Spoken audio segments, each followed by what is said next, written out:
The ending of My Brilliant Career, Episode 1, makes one thing clear. Sibylla Melvin has entered a world that wants to decide her future for her. She arrives at Kattegat hoping to experience life, develop her writing, and escape the limitations of her poor family home. Instead, she discovers that her grandmother has very different plans. From the beginning, Sibylla has made her feelings about marriage clear. She wants to create, not procreate. She believes women should be free to write, work, think, and experience life rather than becoming wives and mothers. That is why Kattegat seems promising. The estate has everything she could want: a huge library, beautiful surroundings, a piano, and access to a much wider social world. Sibylla sees her time there as an opportunity to gather experiences that could become material for her writing, but the moment she enters this new world, she starts being judged. The birthday party for Augusta Beecham exposes what is happening around Sibylla. While Sibylla is enjoying herself, dancing and meeting new people, the men are already discussing marriage as though it were a business arrangement.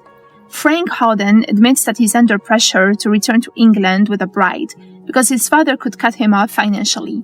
Sibylla's family finances also become part of the conversation, showing that her potential value as a wife is being measured in terms of money, family connections, and social status. Sibylla overhears this and realizes that the romantic world around her isn't as romantic as it appears. Then she makes things even worse by performing her provocative poem. Her poem explores sexuality, desire, and the way men try to possess women.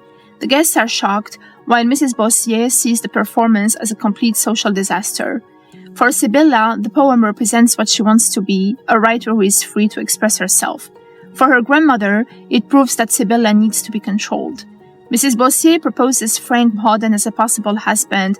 He's wealthy, has an inheritance waiting for him, and could inherit an estate in Somerset. Sibylla is horrified. She never came to Kattegat looking for a husband, and she doesn't want her future decided by someone else. When Lucy arrives, Sibylla finally learns that her trip to Kattegat was never about giving her a chance to experience a richer life. Her family is in serious financial trouble. Her father has accumulated debts, and there is no longer enough money to support everyone. Lucy admits that she was the one who contacted her mother because the family needed help. Sibylla feels betrayed because she believed she was given a choice. Instead, she discovers that her family placed enormous expectations on her. Lucy tells her that she has 1 year. At first, Sibylla assumes this means she has 1 year to find a husband, but Lucy's meaning is more complicated. Sibylla has 1 year to begin building a future for herself and find a way to become financially independent. Sibylla isn't fighting against an annoying grandmother who wants to marry her off. She's trapped between two realities. On one side is writing, on the other is poverty and responsibility toward her family. The ending doesn't show Sibylla making a financial decision. Instead, it establishes the central question of her story. Sibylla wants to become a writer, but writing doesn't provide the security her family needs. Marriage could give her financial stability, but it would mean accepting the exact kind of conventional life she has always rejected. That's why her situation in Kattegat is so difficult. She isn't choosing between two men, she's choosing between two possible versions of herself. One is the respectable woman society expects her to become, a wife whose marriage provides security for herself and her family.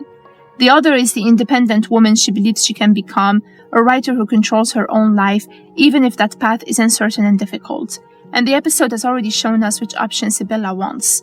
When she says create, not procreate, she's describing the life she wants. The problem is that wanting that life and being able to afford it are two very different things. So the ending leaves Sibylla facing the biggest challenge of her life. How can she protect her family without sacrificing the freedom she needs to become a writer? Kattegat was supposed to give her a chance to experience the world. Instead, it's shown her exactly how much that world expects her to give up.